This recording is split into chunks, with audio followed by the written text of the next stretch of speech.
अगर ज़रूरत है और अगर कारगर है तो उसकी बूस्टर डोज भी मिल जाए।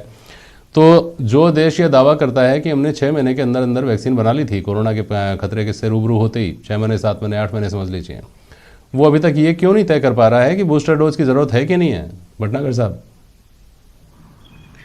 देखिए सर, एज ए डॉक्टर सबसे पहले मैं आगाह करना चाहूंगा कि हम बार बार कहते हैं कि सबसे बेहतर बचाव का उपाय सिर्फ और सिर्फ मास्क है और सोशल डिस्टेंसिंग है।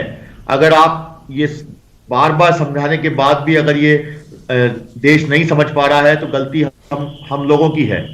रहा सवाल वैक्सीन का, वैक्सीन से हम बार बार बता चुके हैं कि वैक्सीन की 2 डोजेस के बाद भी जो प्रोटेक्शन मिलता है वो हर तरह से प्रोटेक्शन इंपॉर्टेंट है। समझना कि डिजीज की सीवियरिटी को कम कर सकता है लेकिन आपको इन्फेक्शन होने से वो 100% बचाएगा, ये बहुत बड़ा गलतफहमी का विषय है।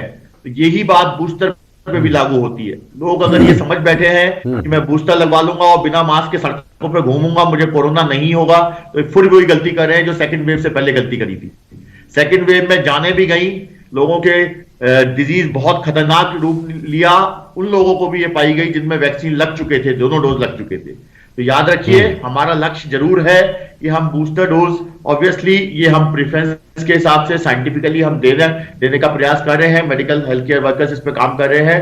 बूस्टर डोज आपका समय आने पे आपको लेनी चाहिए, लेकिन सबसे पहले सावधानी रखिए, मास्क का उपयोग करिए और गाइडलाइन समय को लेकर ही तो लड़ाई हो रही है भटनागर साहब कि कौन सा समय है, वो क्या अंडर ट्रायल है अभी, और अंडर ट्रायल है तो वो कितने दिन में क्लैरिटी आएगी बूस्टर डोज की जरूरत है कि नहीं है, क्योंकि तीसरी लहर से बचाव का तो सबसे बड़ा क्या बताया जा रहा है वो ये बताया जा रहा है। इंडिया बूस्टर डोजेस काफी पहले स्टार्ट हो चुकी थी और लोगों को usually after 6 months of the last dose usually दी गई थी, और यही प्रोटोकॉल यूजुअली फॉलो करे जाते हैं ऑल ओवर द वर्ल्ड।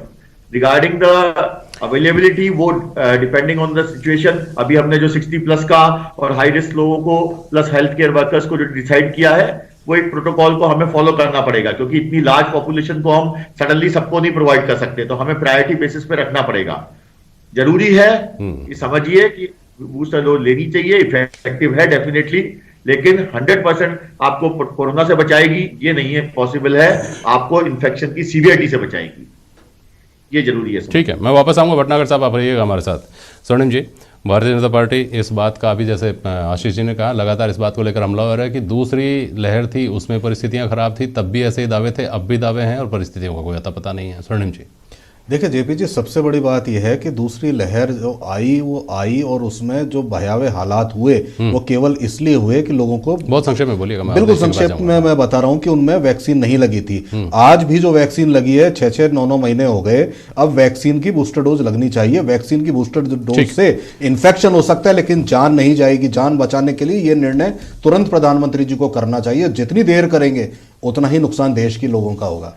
ठीक, अवधेश आकोदिया जी, कोविड का मैनेजमेंट भी आगामी समय में महंगाई, बेरोजगारी, सड़क शिक्षा जैसा एक चुनावी मुद्दा बनेगा, ये तो दिखाई दे ही रहा है।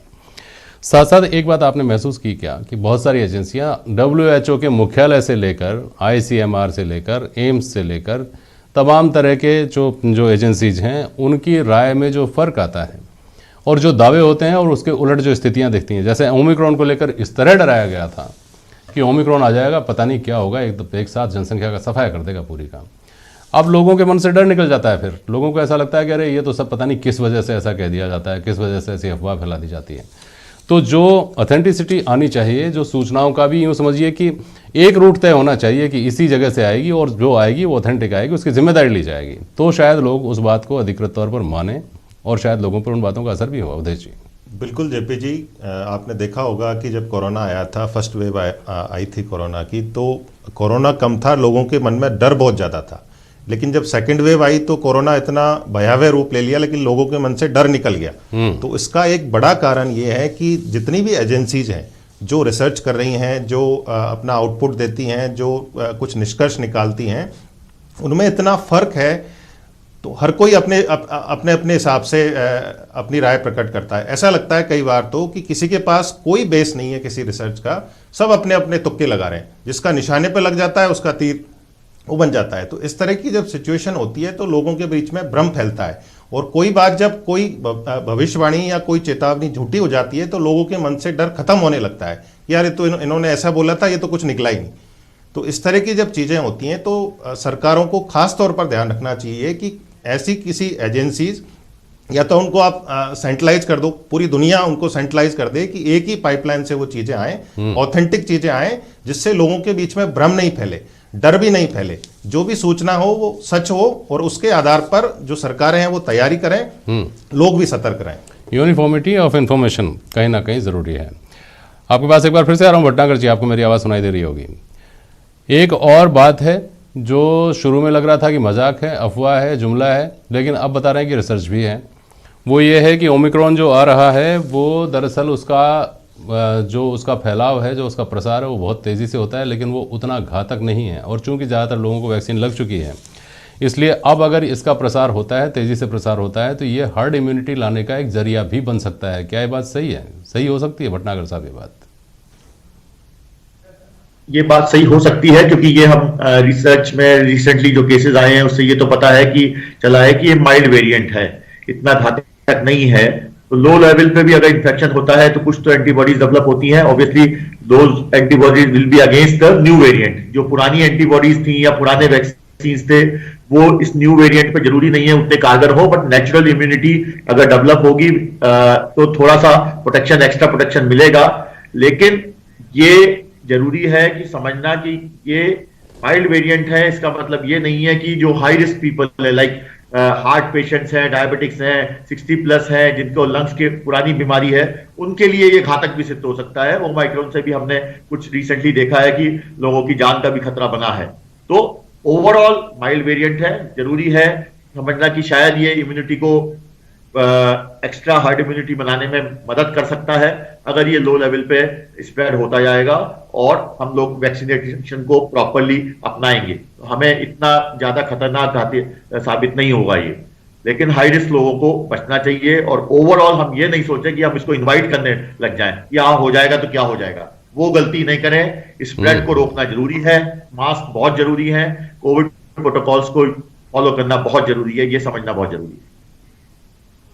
ठीक बात है। अवधेश शाकोदिया जी, एक महत्वपूर्ण सवाल ये भी है, जैसे हमने अभी बात की ना कि यूनिफॉर्मिटी नहीं है, अलग अलग जगह से अलग अलग तरह की सूचनाएं आती हैं, उसी तरह से जो गाइडलाइंस हैं उनमें उनको लेकर भी सवाल उठाए जाते हैं कि साहब आपने धार्मिक स्थान तो खुले छोड़ दिए और शादी समारोह में 200 आदमी और शादी समारोह में 100 ही आदमी, और आपके अगर दूसरे समारोह होते हैं राजनीतिक कार्यक्रम में उसमें आप 200 आदमी, और शमशान अगर जाना है जहाँ आदमी वैसे ही दूर रहता है वहाँ, और जहाँ संवेदना की आदमी को ज़्यादा ज़रूरत पड़ती है, संबल की ज़्यादा ज़रूरत पड़ती है, वहाँ आप 20 आदमियों की अनुमति दे रहे हैं। नाइट कर्फ्यू को लेकर के सवाल उठाए जाते हैं कि नाइट कर्फ्यू सिर्फ नाम का कर्फ्यू है। नाइट कर्फ्यू में क्या होता है? सिर्फ आप वाहनों की आवाजाही है, उसकी चेकिंग। 11 बजे तो वैसे भी दुकानें बंद हो जाती हैं आजकल। तो ये कुछ चीज़ें ऐसी हैं नहीं है क्या जिन पर और एक्सरसाइज की जानी चाहिए और होमवर्क किया जाना चाहिए था? जेपी जी,